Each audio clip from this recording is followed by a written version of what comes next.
Merci d'avoir répondu à notre invitation.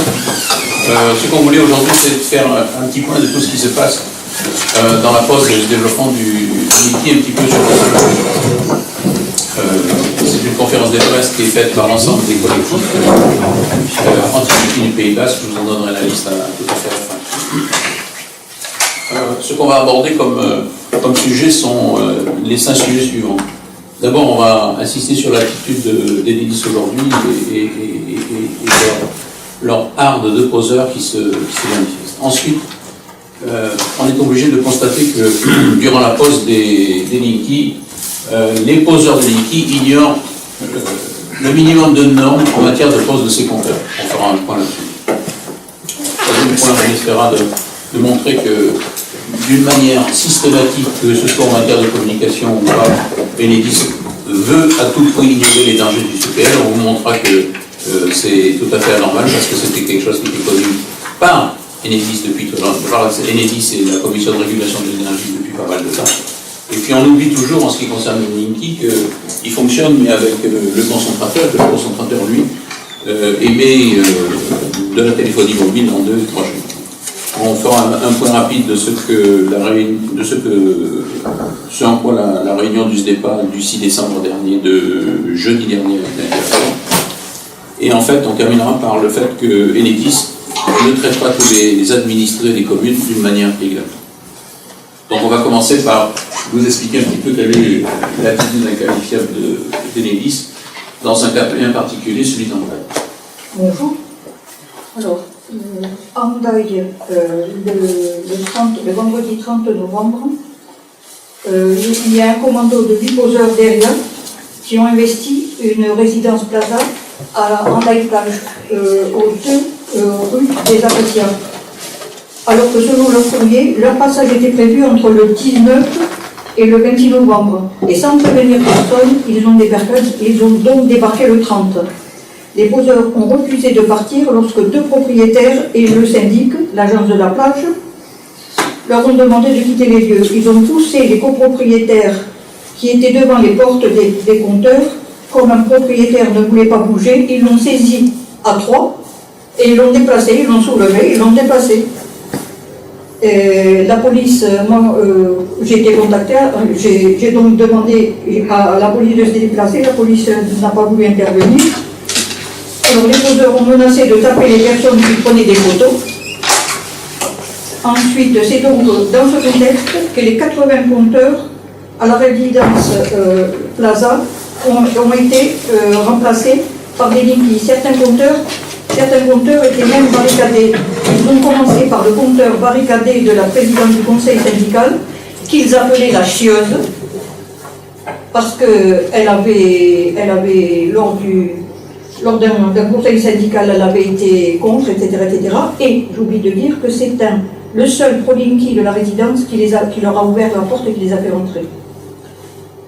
Le syndic et les propriétaires ont fait appel à un huissier pour faire un constat, et les propriétaires, le syndic et l'huissier, pendant tout ce temps, se sont fait copieusement insulter par le meneur, des poseurs du style « dégagez, foutez le camp ». Par contre, l'huissier, Madame Anduesa Santamaria, a pu prendre des photos. La présidente du conseil syndical est rentrée de Paris hier, et je l'ai rencontrée hier après-midi. Donc il y a 4 ou 5 propriétaires qui vont porter plainte. Pour l'instant, en attendant, elle a convoqué une assemblée générale de copropriété. Et c'est exactement le même scénario qui s'est passé le vendredi 16 novembre, le vendredi antérieur, en fait, à une Inégoutitia 1 et une Inégoutitia 2 résidences où il y a en tout 212 appartements. Mais là, comment dirais-je, le commando a eu plus de facilité parce que ce sont surtout majoritairement des résidences secondaires et des personnes qui, de l'autre côté, qui partent le matin très tôt et qui rentrent le soir très tard. Donc, le maire d'Andaï, informé par mail par ACE, Action Citoyenne Environnementale, n'a toujours pas répondu. À ce jour, n'a toujours pas répondu. Donc, comment dirais-je, et au milieu de ces 8 poseurs, il y avait le chef de projet Linky, le syndic de la plage lui a demandé sa carte, et il avait une carte Enedis, François Vicard, chef de projet Linky. Donc on ne peut pas dire que Enedis ignorait les méthodes qui commencent à être utilisées au Pays Basque. Donc nous avons rédigé un tract qui est en ce moment en train d'être distribué sur Hendaye. Ça c'est le cas d'Hendaye. Bien évidemment, on est capable de donner d'autres cas. On a déjà un cas à Bayonne d'une personne qui est restée 4 mois de mi-juin 2018 à fin septembre 2018, qui est resté 4 mois sans électricité, tout simplement parce que un poseur d'Enedis est venu et la personne avait refusé. Donc il a arrêté son installation, voilà les photos correspondantes. Le compteur est laissé comme ça, il est totalement libre. Les filasses, en particulier la filasse du CPL, est en vert. Et les personnes correspondantes sont venues nous contacter, nous ont demandé de garder leur adresse et leur nom confidentiels parce que ce sont des gens, des personnes, sont des étrangers qui ne veulent pas être embêtés. Mais il a fallu qu'on appelle Enedis, M. Harry Landoki, pour que 4 mois et demi après, il vienne rétablir l'électricité en réinstallant un ancien compteur. Ça fait partie de l'ensemble des latitudes qu'on baptise inqualifiables, si ce n'est que dans le cas de Hendaye, c'est plutôt une horde qui s'est propagée. D'autres points sur ce point-là, vas-y.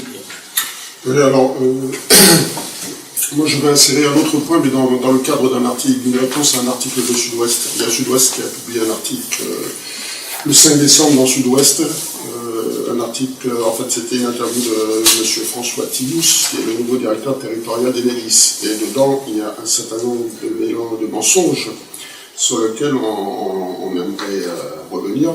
Il déclare, donc je vais citer ce qu'il déclare assez brièvement, et puis dire en quoi ce sont des mensonges. Il dit par exemple, nous n'installons jamais de compteur de Linky de force. Bon là, c'est pas la peine de s'étendre, à Hendaye, on voit ce qui s'est passé à Hendaye. Deuxième chose qu'il dit, la loi ne prévoit pas de droit au refus. Or, la loi dite de transition énergétique ne spécifie pas que ce doit être un Linky qui soit installé.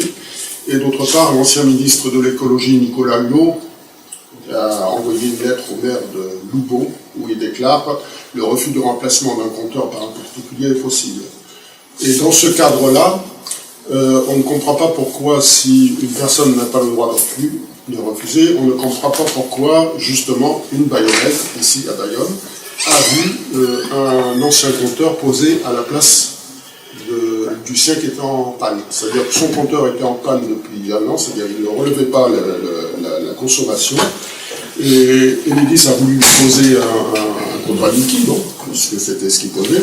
Et contrairement, mais comme elle avait déjà refusé le compteur auparavant, elle a tenu ferme son refus, et ça a été un peu un bras de fer. Et à la fin, Enedis a fini par poser un ancien compteur. Donc ça est un peu en contradiction avec le fait de ne pas avoir droit au refus. Alors Linky, moi, il déclare aussi que Linky, je le cite, dégage moins d'ondes qu'une plaque de cuisson électrique. Bon, c'est un peu, comment dire, caricatural de dire ça, parce que toutes je dirais juste 2 choses. L'OMS a classé les ondes électromagnétiques comme cancérigènes possibles, et l'ANSES, dans son rapport de juin 2007, a pointé du doigt toutes les lacunes des études sur les effets sanitaires des ondes électromagnétiques.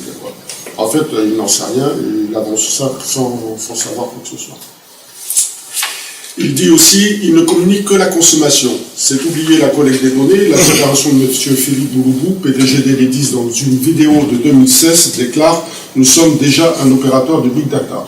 Entre les enjeux boursiers, les perspectives de profit du Big Data, la régulation de la consommation des citoyens est une vaste blague. Il dit aussi, le réseau électrique est essentiel pour produire et consommer l'électricité différemment. Il existe déjà des systèmes non intrusifs permettant d'intégrer les énergies renouvelables et de contrôler sa consommation.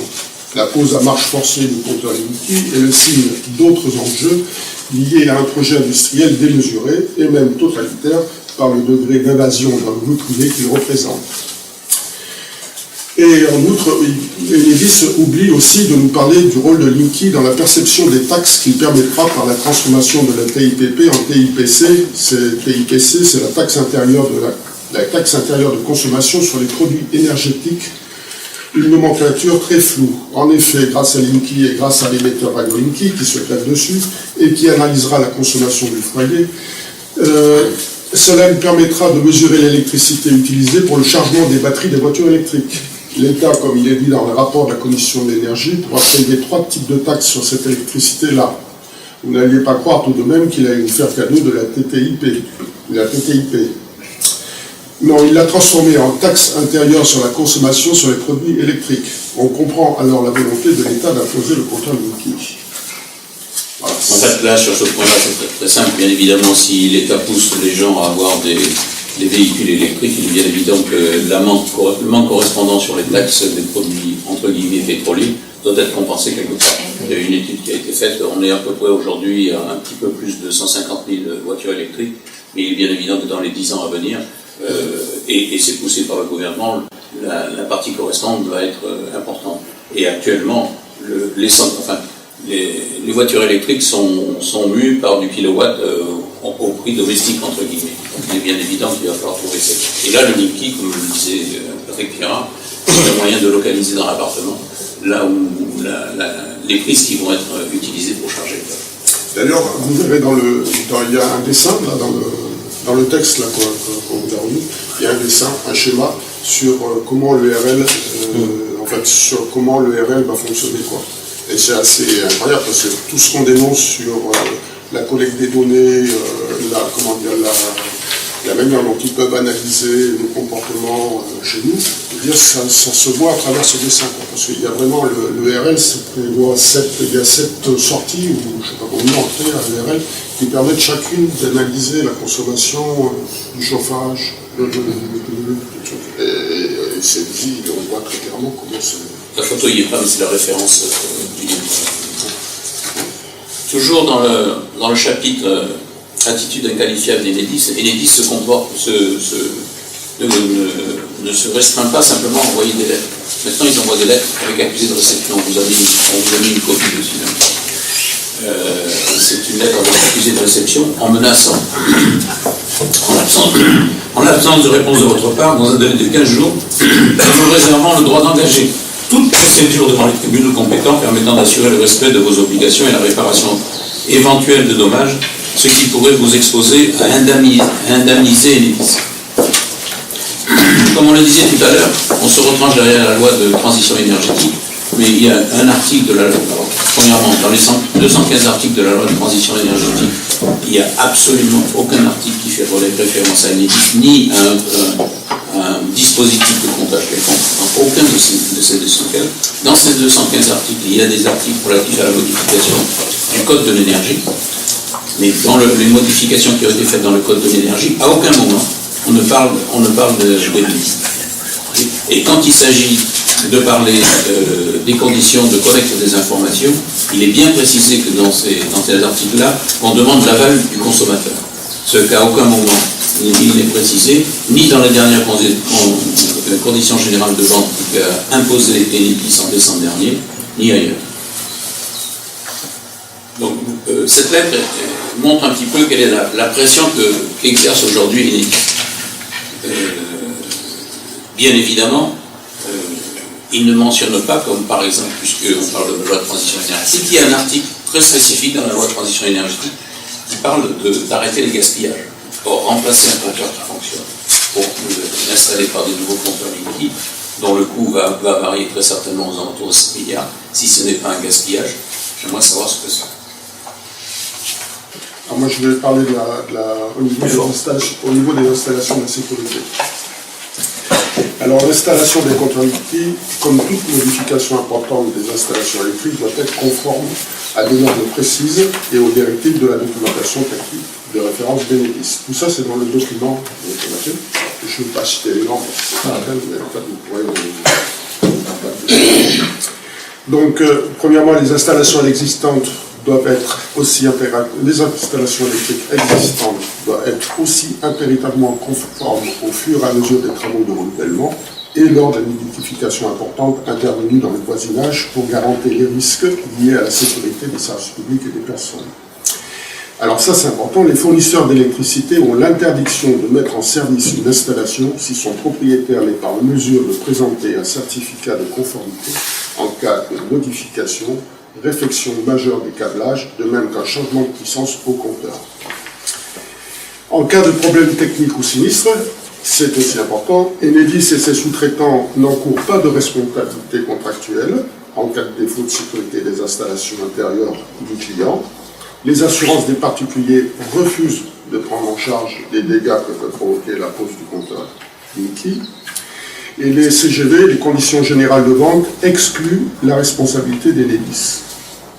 Par contre, le STEPA, la responsabilité du syndicat départemental d'énergie des Pyrénées-Atlantiques, ainsi que la responsabilité des communes est engagée. Parce que le règlement sanitaire départemental des Pyrénées-Atlantiques exige du STEPA que les maires veillent à ce que les installations électriques répondent aux normes en vigueur lors de la modification. Leur responsabilité est engagée. Dans un arrêté du 14 mars 1986, le Conseil d'État stipule que la responsabilité de la commune est engagée si l'insuffisance de moyens de prévision et de prévention prise par la commune constitue une faute de nature à engager sa responsabilité vis-à-vis des victimes. Et c'est un arrêté du préfectoral du 17 janvier 1994 qui a confirmé la chose. Actuellement, Enedis ne respecte pas les normes qu'elle a elle-même éditées dans sa réglementation. Les compteurs sont posés sur des panneaux en bois, ce qui est strictement interdit. La majorité des logements ayant de vieilles installations, il n'y a pas de conformité avec le câblage, souvent, et avec l'abonnement à une nouvelle puissance. L'organisme Promotelec, qui est un organisme qui regroupe des opérateurs de l'électricité, a même attiré dans un document public l'attention des usagers sur ces risques et conseille même de faire appel à un électricien professionnel après le remplacement du compteur. Autre chose, c'est que géré par des logiciels informatiques, Linky permet de déclencher et ré-enclencher à distance le compteur Linky. Or, cela pose un problème parce que seul le message précédant une coupure est transmis à l'usager. Ce message est rarement visible du fait de l'implantation des compteurs, mais lors de la remise sous tension, il n'est pas prévenu, ce qui génère un risque certain d'atteinte à la sécurité des personnes. Il y a une histoire de polarité, une histoire technique derrière. Voilà. Je pense que... J'en profite parce que Patrick Péard vient de faire allusion à Promotelec. Promotelec a fait une mise en garde en mars 2018, dont j'ai la copie, vous l'avez dans le dossier, dont je vous donne la copie initiale qui a été modifiée depuis, vous ne la trouvez pas, celle-là chez Promotelec, et où je dis les sections de câbles en aval du disjoncteur sont-elles adaptées aux capacités admissibles en amont du disjoncteur. La mise en garde du 6 mars, c'est Linky fait intervenir un installateur électricien qualifié. D'accord ? Et donc il y a un paragraphe, vous l'avez, les sections de câbles en aval du disjoncteur sont-elles adaptées aux capacités admissibles en amont du disjoncteur ? Lors de la pose du compteur Linky, le technicien qui intervient règle le disjoncteur de branchement à l'abonné au maximum de la puissance autorisée par le réseau. C'est-à-dire que, et il y a, je ne sais pas si on a mis la référence correspondante, il y a une vidéo officielle d'Enedis où sur la pose du compteur, on montre bien que en particulier, on montre bien que le poseur règle le disjoncteur de l'abonné au maximum de sa puissance, en général à 45 ampères. Okay. Une fois le boîtier installé, la modification de la puissance suscite pourra se faire à distance sans qu'un professionnel ait besoin de se rendre au domicile pour que ce changement puisse être effectué. Seulement, lorsque le technicien place Linky chez un particulier et règle le disjoncteur de branchement, il n'est pas chargé de vérifier si l'installation électrique du foyer est en mesure de supporter le niveau de puissance défini. Dans le cas où les sections de câbles ne sont pas adaptées au nouveau réglage, des accidents, entre parenthèses feu, peuvent se produire le jour où le particulier fait la demande auprès d'Enedis afin d'augmenter la puissance de son compteur à distance pour répondre à des besoins énergétiques plus conséquents. Cette note, telle que vous l'avez là, vous pourrez la retrouver chez Enedis, vous n'aurez pas entre parenthèses le feu. Et on se demande si si certains accidents, certains incendies qui se passent ou se sont passés ne proviennent pas du fait que ce réglage automatique du disjoncteur abonné, du disjoncteur différentiel de l'abonné, soit réglé à 45 ans. C'est-à-dire, on ne peut pas. Pardon. Il y a des incendies, on ne peut pas.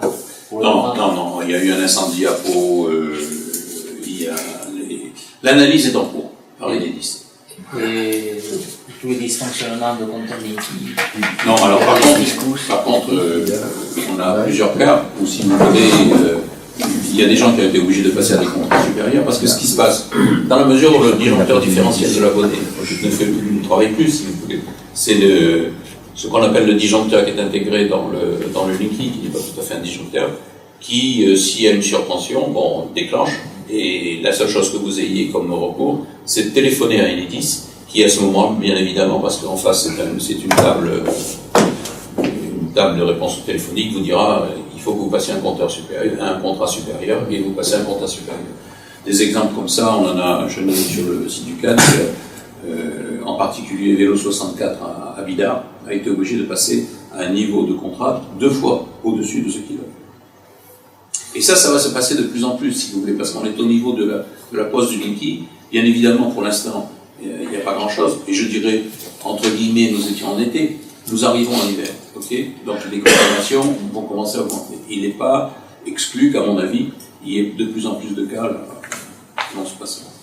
Si on regarde dans le texte que je disais sur la responsabilité sur les normes de sécurité, il faut remarquer quand même qu'à Bagnoles, les immeubles sont des vieux immeubles avec des vieilles installations électriques, très vieilles. Et les panneaux de contrôle sont que les panneaux et les installations sont faites n'importe comment. Et que quand même, là, il suffit d'un départ d'incendie, je veux dire, pour que ça ait des conséquences graves. En Daille, le Plaza, la résidence Plaza, où les compteurs, c'est en bois. On a énormément de photos sur nos téléphones. Même l'air de jour. Alors je vais essayer d'étayer un petit peu tout ce qui vient d'être dit. Je me présente tout d'abord. Je suis Guy Larigade, référent énergie au sein de la CNL des Landes, Confédération nationale du logement. J'en profite pour vous annoncer une bonne nouvelle, c'est-à-dire que notre association a été élue première des associations hier au sein d'XL Habitat qui représente 10 000 logements sociaux. Donc on est très proche, voilà. On est très proche du logement et des installations périphériques et des installations intégrées au logement. Voilà. D'où l'intérêt effectivement que nous portons particulièrement sur le compteur Linky. Pour ma part, je suis un ancien EDF, donc je connais un petit peu le service des comptables. J'ai travaillé sur un réseau de transport et de télécommunications en région Rhône-Alpes. Mais très vite après, je suis parti dans l'industrie, le privé, en labo d'études, développement, en sous-traitance parfois pour EDF et pour d'autres grands comptes. Donc c'est histoire de me présenter, de dire ma situation aujourd'hui, je suis retraité et je m'implique bénévolement au sein d'une association qui est donc la CNL des Landes et qui fait partie d'un collectif anti-Linky qui s'appelle le collectif anti-Linky CAC 40. C'est un peu bizarre, ça peut prêter à confusion. Alors on l'appelle ACC 40 maintenant, et on dit qu'il s'agit du collectif ACC 40, il vaut mieux retenir cette version. Voilà, alors nous, on est on suit de très près effectivement tout ceci sur le département des Landes, et puisque vous avez évoqué, on va y aller directement, les défauts, les non-respects des normes, en particulier de la NFC 1400 et la 1500 qui est pour l'intérieur et la partie privée, la 1400 s'appliquant en domaine public, c'est-à-dire jusqu'à la moitié du disjoncteur différentiel, on va dire la moitié, parce que c'est juste à l'entrée. La sortie rentre dans le domaine privé. C'est assez tordu d'ailleurs au niveau de la norme, mais je ne vais pas développer cette partie. Simplement vous dire que nous sommes énergés par XL Habitat, en tant qu'association au niveau du département. Nous sommes à Dax, dans des logements sociaux. Nous avons donc un local. Et dans ces logements sociaux, qui comportent je ne sais plus combien de logements, d'ailleurs beaucoup, à côté de la Latte à Dax, on a pris possession de ces logements il y a pas tout à fait un an. Et quand on est arrivé, les compteurs Linky étaient déjà installés. Donc j'ai été voir dans les conduites techniques qu'est-ce qui se passait, et effectivement j'ai pu prendre des photos et constater qu'aucun respect de la norme n'avait été... la norme n'a pas été respectée, point final. C'est-à-dire qu'ils ont installé sur du vieux bois à moitié pourri pour certains, des goulinants d'eau pour d'autres, des nouveaux compteurs, nouvelle génération. Donc nous avons pris des photos, et je voudrais maintenant rejoindre un sujet qui est particulièrement d'actualité, parce qu'il y a une brèche qui est vraiment ouverte dans ce secteur. Et c'est celui qui a ouvert, en fait, c'est le maire de la commune de Loubeau, vous avez entendu parler de Ariège. Voilà. Donc, on est maintenant dans une situation où la préfecture ne peut pas s'opposer à la décision du conseil municipal, puisqu'ils n'ont pas donné la réponse dans les 2 mois légaux. On a dépassé les 2 mois. On a dépassé les 2 mois. Qu'est-ce qui est évident? Il y a 2 principes qui ont été évoqués. Un, le principe d'égalité citoyenne, qui relève de l'article 1 de la Constitution. Égalité citoyenne, ça veut dire que si on est autorisé, si on a le droit de refuser le compteur qui est à l'intérieur parce qu'on est maître dans ces lieux d'habitat, il n'y a pas de raison que sur l'extérieur, on ne soit pas de la même manière maître, puisqu'au nom de l'égalité citoyenne, on revendique exactement la même chose pour exactement le même compteur, qui est la propriété de l'État, c'est-à-dire des collectivités territoriales, puisque les communes sont propriétaires, les collectivités, et comment dire. Donc le premier volet, c'est ça, c'est l'égalité citoyenne. Il n'y a pas d'égalité citoyenne. Ceux qui ont le compteur à l'intérieur peuvent refuser, et ceux qui l'ont à l'extérieur ne peuvent pas refuser. Sauf barricader, on l'a vu, il y a des solutions, effectivement, et ça a fait jurisprudence d'ailleurs, puisque certains ont voulu enlever de force ces barricades, et ils ont perdu le procès comptant. Un deuxième point qui a été évoqué lors de l'affaire de la commune de Loubeau, et celui-là, il me semble vraiment déterminant, c'est qu'effectivement, il y a une question de droit, de réglementation sanitaire départementale. Oui. Alors, je vais vous lire juste une petite partie du rapport du courrier. C'est un extrait du courrier du maire qui a été adressé, le dernier courrier qui a été adressé à recommander avec AR, qui remonte au 14 novembre, je crois. Mais on repris par non, celui de novembre. Bon, le tout dernier. Il n'y a toujours pas de réponse. De toute façon, on est au-delà des 2 mois. Alors, la préfète avait fait une requête gracieuse pour demander au conseil municipal de retirer la délibération initiale, celle qui remontait à juin. Le maire a répondu avec des arguments qui semblent avoir fait mouche, notamment le fait que de très nombreux compteurs Linky sont installés de manière tout à fait hors norme. Beaucoup de ces compteurs Linky sont posés sur des panneaux inflammables, notamment des panneaux en bois. Cela est illégal car le règlement sanitaire départemental de l'Ariège reste à vérifier sur tous les départements. Le règlement sanitaire départemental d'Ariège en vigueur depuis l'arrêté de 1983, 17 janvier 1984, 4 octobre 1984, 17 décembre 1984, précise les modifications conduisant au remplacement ou au renforcement des circuits d'alimentation électrique doivent être conformes aux normes NFC 1400 et C 1500. En cas de nécessité, l'autorité sanitaire peut prescrire la mise aux normes des installations. Donc, aujourd'hui, qu'est-ce qu'il nous reste à faire? À prendre des photos de toutes ces installations où il y a eu un non-respect de cette norme qui est la C 14005. En référence à, d'ailleurs, une fiche qui est la fiche numéro 15 de Séquélec, qui fait état des conditions dans lesquelles on doit installer ces compteurs. Constituer un dossier de photos pour pouvoir le transmettre au maire de la commune en lui demandant d'exercer un recours auprès de la préfecture dans le cadre du règlement sanitaire départemental. À vérifier en amont que tous les départements sont logés à la même enseigne pour ces règlements sanitaires. On a vérifié puisqu'on s'est inspiré en fait de l'initiative du maire de Loubeau. D'accord. Et donc on a adressé lors de notre dernière rencontre au SDEPA, on lui a remis une lettre en main propre et envoyé aussi par mail. Donc justement pour lui dire qu'on commençait à avoir des photos en notre possession de nouveaux compteurs Linky posés sur les panneaux bois et que effectivement dans l'arrêté préfectoral qui concerne le RSD, le règlement sanitaire départemental, il a indiqué également qu'au fur et à mesure du renouvellement des compteurs, il faudra changer et se mettre aux normes, à la fameuse norme. Voilà, donc on a laissé, on a donné ça à monsieur, enfin à l'attention du président du SDEPA, puisqu'on s'est basé sur la même chose qu'avait dit Ramon Bordalo, c'est-à-dire qu'on conseille aujourd'hui au SDEPA de faire des provisions, Parce que si le SDEPA ne respecte pas la pause comme il se doit, et les règlements, eh bien ça peut lui en coûter 450 € d'amende par compteur. Donc, vu le nombre de compteurs en irrégularité, ça peut faire lourd au bout du compte. Ce qui est singulier aussi, bon, on va aussi saisir le préfet, puisque là, l'autorité préfectorale, on va dire, il y a un problème de crédibilité, puisque le préfet essaye d'imposer aux communes de se soumettre au Linky, alors qu'il est, lui, le garant des textes qu'il impose. Et en l'occurrence, visiblement, là, en laissant agir de la sorte, que ce soit les panneaux bois ou ce qu'on a dit, la non-vérification des câblages, etc., il n'y a pas de respect de ce règlement sanitaire départemental. Au-delà, dans l'affaire du Linky, c'est ce qui est singulier, c'est ce non-respect des lois. Et là, on le voit au départ avec Andaille et les agissements. On a injures, menaces d'agression, suivi de plaintes, puisqu'aujourd'hui il y a des plaintes. On a à Bayonne des gens sans électricité pendant 4 mois et demi, ce qui est aussi quelque part une atteinte aux lois. Ça, c'est assez grave. Mais au-delà, il n'y a pas Kennedy, c'est les poseurs qui ne respectent pas les lois. On a aussi maintenant le SDEPA.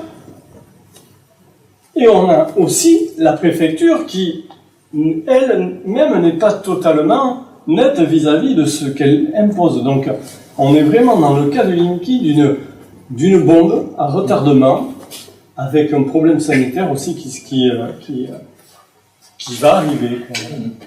Je voudrais faire un très bref témoignage. J'habite à 150 mètres d'ici, dans un immeuble, dans une résidence privée, c'est pas une location HLM, un immeuble relativement récent. Et donc tous les habitants, le syndic de l'immeuble s'oppose s'est opposé à la pose de Linky dans l'immeuble. Oui. Il y a une vingtaine de logements à peu près. Donc on a reçu il y a à peu près un mois un mail d'Enedis nous disant qu'on allait avoir la pose de Linky dans l'immeuble.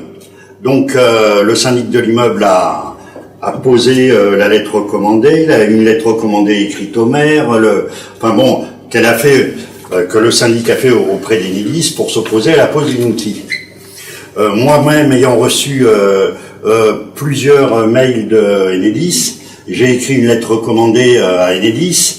Je leur ai téléphoné et puis ils m'ont dit non, on prend pas votre coup de téléphone, il faut que vous nous envoyiez une lettre recommandée. Donc j'ai envoyé une lettre recommandée en précisant bien que je m'opposais au Linky, blablabla, blablabla. Lundi soir, je regarde ma boîte mail vers 10h du soir, tout d'un coup j'ai un message qui apparaît, Enedis. Bonjour, nous sommes très contents de vous annoncer que nous avons installé le compteur Linky.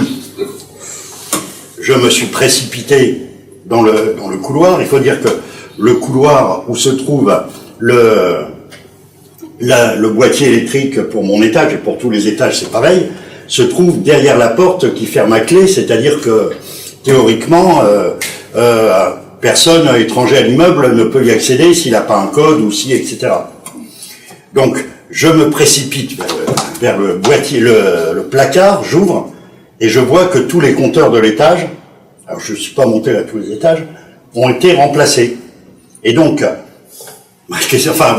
le résultat est, on a une mairie à Bayonne qui, soi-disant, a pris une décision disant que Linky, imposant, enjoignant à Enedis de respecter la décision des abonnés. Deuxièmement, on a un immeuble où tout le syndic de l'immeuble refuse officiellement le compteur Linky, que ça c'est apposé sur la porte vitrée qui ferme à clé, donc que tout le monde est au courant. Troisièmement, personnellement, moi, en plus de ça, j'ai écrit une lettre recommandée à Linky, à Enedis. Le message qu'il m'avait envoyé, il me signalait que, voilà, j'allais être mis en contact avec une entreprise, dont j'ai oublié le nom là, comme ça, une entreprise, le groupe machin qui s'occupe de la pose des Linky. Eria. Alors, pardon? ERIA. RIA. Une solution. AI de Solution 30. ERIA. Solution 30. Solution 30. Solution 30. Voilà. Solution 30. Ceux qui ont eu Alors peur, bon, je me dis, tiens, qu'est-ce que c'est que Solution 30? Je tape sur Internet. Solution 30, c'est une entreprise de droit luxembourgeois qui est aussi comment dire, des fonds, un gestionnaire de fonds, c'est pas des fonds de pension, mais c'est un truc comme ça, quoi. Et qui, dans la multitude des diversités de ses investissements, a pris le marché de poser, d'être l'opérateur qui allait poser le Linky en France, ou au moins dans certains endroits. C'est-à-dire qu'on a affaire, là si on résume la chose, on a une entreprise qui évidemment échappe aux impôts, est dans un paradis fiscal. Ouais, exactement. Et cette entreprise, elle emploie des petits voyous pour poser, alors je ne sais pas qui, je nomme petit voyou, parce que quand je lis ce qui est écrit, je ne peux pas m'empêcher de penser que c'est des petits voyous qui travaillent pour ces sous-traitants. Enfin bon, je ne sais pas comment ça marche le business, mais au résultat, il y a des petits voyous qui viennent, par effraction, la plupart du temps, dans les logements, puisque là, c'était dans la partie privée de l'immeuble, puisqu'il y a une clé pour rentrer dans les couloirs. Donc il faut bien qu'il y ait une effraction, même si c'est une effraction douce, on va dire. Ben, la première chose que vous allez faire, très certainement, c'est prendre contact avec Stop Linky Bayonne, de manière à ce que votre dossier puisse être remonté à la mairie.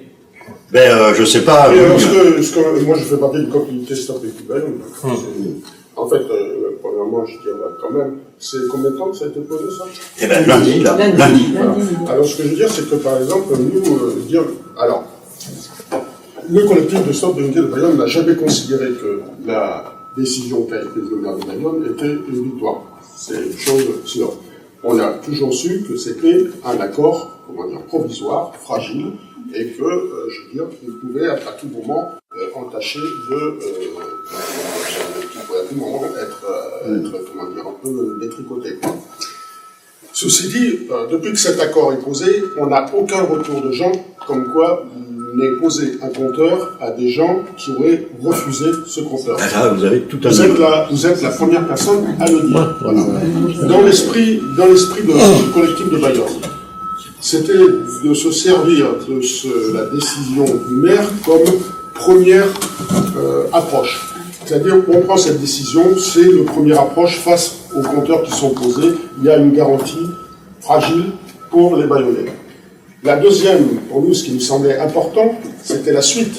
C'est que si Enedis transgressait l'accord du maire de Bayonne, à ce moment-là, on pouvait remobiliser les gens pour faire pression sur la mairie, pour dire comment votre accord que vous avez signé avec Enedis n'est pas respecté, Enedis s'en fout, et donc demander à ce moment-là que le maire aille plus loin dans sa décision, puisque l'accord avec Enedis n'est pas respecté, et à ce moment-là, demander par exemple, pourquoi pas sur la base d'autres trucs, d'autres arguments, que le maire intervienne pour menacer d'arrêter la pose des compteurs sur Linky. Donc, c'était qu'une première étape, parce que si on n'avait pas fait cette étape-là, c'est-à-dire, à l'heure actuelle, les compteurs seraient tous posés sur Bayonne. Le fait qu'on ait déjà cette garantie de la ville fait que ça a ralenti la pose. Maintenant, les gens qui ont déposé un compteur et qui malgré leur refus, à ce moment-là, c'est là qu'il faut commencer à réagir. Pour vous donner un petit peu le cas, je dirais, de horde sauvage des déposeurs, dans le cas de Louguerre, il y a une personne qui a reçu pendant 3 ou 4 mois des augmentations de factures absolument catastrophiques. Elle payait d'habitude entre 60 et 90 euros. La première fois, elle a eu 200 euros. La seconde fois, 400 euros. La troisième, 600 euros. Pourquoi ? Parce que les poseurs ont posé sur un poteau qui était à l'extérieur de sa maison, qui était un poteau d'éclairage de la commune, ont posé un compteur Linky et ont déterminé que ce PDL, ce point de livraison-là, était celle de la dame. On a agi avec le maire pour ça. Bon, si vous voulez, voilà ce auquel on faisait allusion tout à l'heure en ce qui concerne les panneaux de contrôle. Voilà un nouveau panneau de contrôle, voilà les installations qui existent aujourd'hui quand on passe du Linky. On passe à un autre sujet qui est la volonté d'Enedis d'ignorer les dangers du CPR. Alors, si vous voulez, ce qui se passe, c'est que depuis très longtemps, on sait très bien que l'installation du Linky a pour but, comme on l'a précisé tout à fait au début, a pour but de récupérer l'empreinte énergétique de la maison, l'empreinte électrique de la maison, mais aussi de permettre de pouvoir déterminer quels sont les moments où on consomme, quels sont les matériels qui consomment, et ainsi de suite, c'est-à-dire remonter un certain nombre d'informations vis-à-vis d'EDF. Or, il se trouve que c'est une chose qui est connue depuis très longtemps. Elle est connue depuis 2011, et on savait en 2011 que le CPL risquait d'avoir des impacts non négligeables sur l'habitation. Je vous lis, c'est le document qu'on vous a laissé. En 2011, la Commission de régulation de l'énergie disait la transmission de données de la TIC par CPL qui éviterait la mise en place d'une liaison filaire ou d'un module radio nécessiterait de mettre en place un filtre dans le compteur, quelle que soit la technologie du CPL utilisée. Or, actuellement, ce type de filtre ne peut tenir dans le volume imposé par le compteur. C'est-à-dire qu'on savait très bien que le CPL rayonnait à l'intérieur des maisons, qu'il aurait fallu mettre un filtre, mais comme ce filtre ne tenait pas dans le compteur, on est passé sous. On est passé sous. Donc, si vous voulez, même depuis l'expérimentation de l'Agence nationale de fréquences qui a été faite en 2017, on n'a jamais fait d'expérimentation des émissions de CPL à l'intérieur d'une habitation. Ce qui a été fait par la NFR en 2016 a consisté simplement à faire des mesures à 20 cm du compteur. Pour le problème, il n'est pas au niveau du compteur, on a fait un ensemble de mesures. Le problème n'est pas au niveau du compteur, mais en ce qui concerne le CPL qui est émis sur tout le réseau électrique à l'intérieur de l'unité. Les lignes électriques rouges qui est là, j'ai un petit document, j'ai un petit outil qui me permet de savoir s'il y a du CPL. Il y a de temps en temps du CPL. Le petit outil, le fil électrique rouge, là, rayonne. Il rayonne en ce moment en G3, c'est-à-dire aux environs de 100 kHz. Partout dans la maison, il y a ce rayonnement correspondant. Et à aucun moment, on ne veut faire une évaluation du rayonnement correspondant, de l'impact sur les personnes, et surtout, éventuellement, l'impact sur le matériel électroménager. Il y a pas mal d'électroménagers, il y a des gens qui commencent à nous dire que de temps en temps, il y a des appareils électroménagers qui ont des difficultés. Voilà ce que disait l'expérimentation de 2011.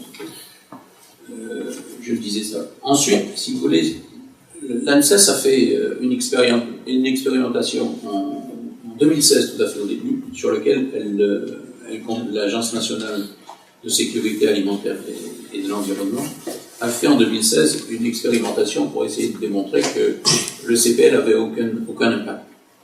Et, comme il y a eu pas mal de gens qui ont testé, ils ont, en janvier 2017, demandé au CSTB, le Centre scientifique des techniques du bâtiment, de faire des expérimentations. Le Centre scientifique du bâtiment a montré que le CPL rayonnait partout et que même une maison qui ne possédait pas de Linky, s'il était sur la même grappe du concentrateur, recevait le CPL des Linky voisins. Donc, fort de ça, l'ANSES, en juin 2017, a modifié l'avis qu'il avait donné en 2016. Dans l'avis correspondant, la position de l'ANSES dit « Le niveau d'exposition induit par les compteurs communicants sont très faibles. Cependant, même si l'exposition d'un seul objet communicant induit une exposition très faible vis-à-vis des valeurs limites réglementaires, il faudra distinguer sur ces valeurs limites réglementaires, du fait de leur multiplication prévisible, il paraît important de continuer à quantifier l'exposition de toutes les sources. » Il ajoute même qu'il paraît nécessaire de réaliser des études sur les effets biologiques, sanitaires potentiels et à l'exposition de champs électromagnétiques de fréquences situées dans la bande 50-100 km. La bande 50-100 km, c'est la bande du CPL. Donc, si vous voulez, l'ANSES commence à modifier son avis relatif à ça. Et puis, il n'y a pas simplement que le compteur. Il y a des expérimentations publiques, quand je dis publiques, c'est-à-dire un certain nombre de laboratoires particuliers, publics, privés, qui ont montré ce genre de choses, qui montrent maintenant l'impact très important du CPL. Et un de ces, ces expérimentations sont faites par des gens compétents. Alors, il y a une autre chose aussi, si vous voulez, c'est que quand on est allé faire, nous, des mesures, on est équipé avec un certain nombre de matériel pour aller faire un certain nombre de mesures. On a fait déjà 7 mesures à Bidart. À Bidart, la personne nous a appelé simplement parce que, habitué habitué, c'est une personne qui est âgée, retraitée, habituée dans un endroit où elle dormait, elle s'est rendue compte d'abord que le petit chien qui dormait à côté d'elle d'habitude au pied de son lit ne voulait plus dormir. Donc elle s'est demandé quelque chose. Et après, elle a ressenti un certain nombre de malaise. Donc on est allé la voir. On a fait les mesures. On s'est rendu compte très simplement que le mur mitoyen de sa chambre, le mur mitoyen entre sa chambre et l'extérieur, à l'extérieur c'était un coffret électrique dans lequel il y avait 9 compteurs liquides. Donc la dame ne peut plus dormir, elle ne dort plus là. Elle essaie de se déplacer. Ce qui ne nous a pas empêché, si vous voulez, de faire les mesures correspondantes, et on se rend compte, bien, même si au niveau du compteur, on n'enregistre rien suivant les normes actuellement agréées, à l'intérieur des habitations, et surtout dans ce cas-là, à côté des lits, il y avait un champ électromagnétique relativement important et qui était hors norme. J'insiste sur le norme parce que les normes correspondantes sont en train d'être très discutées et surtout varient alors d'un pays à l'autre d'une manière considérable. Alors, il est terme qu'à terme, que plus en plus de clients vont se plaindre que leurs équipements ménagers et domotiques fonctionnent mal, et certains malaises. Ensuite, dans toutes ces expérimentations, on oublie une chose, c'est que le Linky n'est pas tout seul, c'est un système. Il y a à la fois les compteurs et le concentrateur.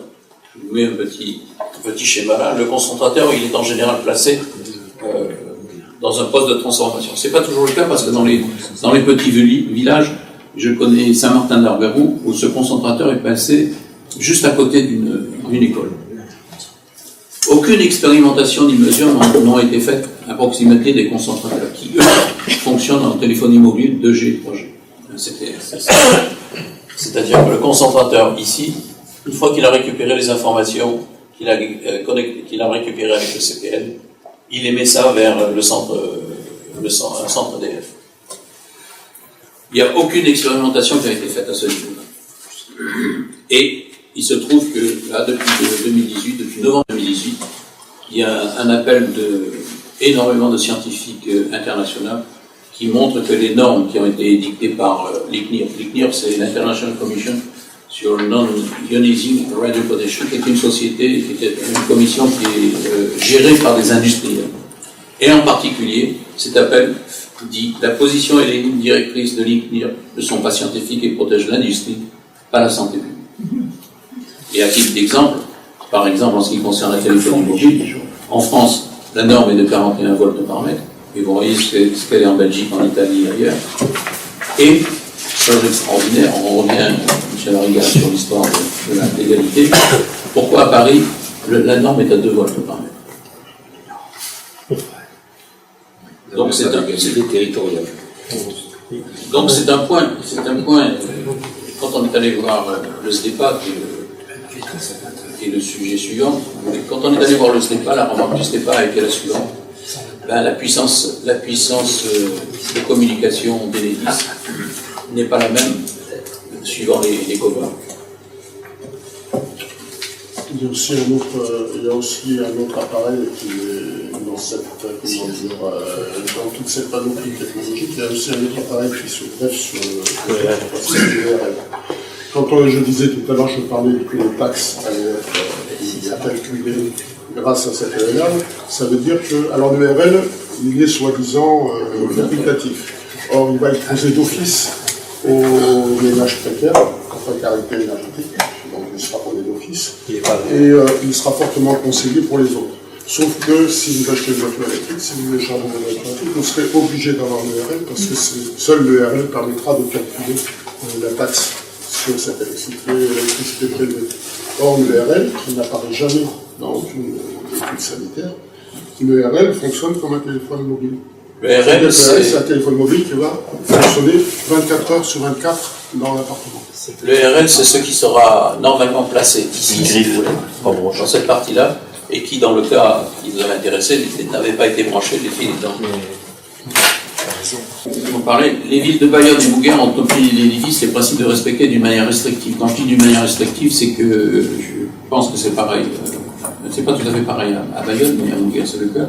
c'est qu'on respecte les gens qui ont manifesté le refus du compteur à condition que le compteur soit dans la propriété privée des personnes. Si d'aventure il est à l'extérieur, on ne tient même pas compte de la position des personnes. Il y a d'autres communes, si vous voulez, qui ont manifesté le refus mais qui ne sont pas respectées. La 11, j'ai les lettres de Saint-Pierre-du-Rue, du maire de Saint-Pierre-du-Rue de la 11, qui ont demandé avec des lettres, qui ont demandé à Enedis de respecter les gens qui ont refusé. Enedis n'a pas respecté ni à la 11, ni au moins à Saint-Pierre-du-Rue, et certainement. Je crois qu'à Saint-Jean-de-Luz, il y a une réunion qu'on avait faite avec Ida, où le maire de Saint-Jean-de-Luz nous avait dit qu'il avait envoyé une lettre. L'ancien maire. L'ancien, celui-là, parce que pas le nouveau. Qui est décédé. Ouais, c'est ça. Peut-être l'ancien maire, qui avait envoyé une lettre, mais qui n'était pas respectée. Et Andaille, le maire d'Andaille, Gauthier Sénaro, a envoyé une lettre en juillet.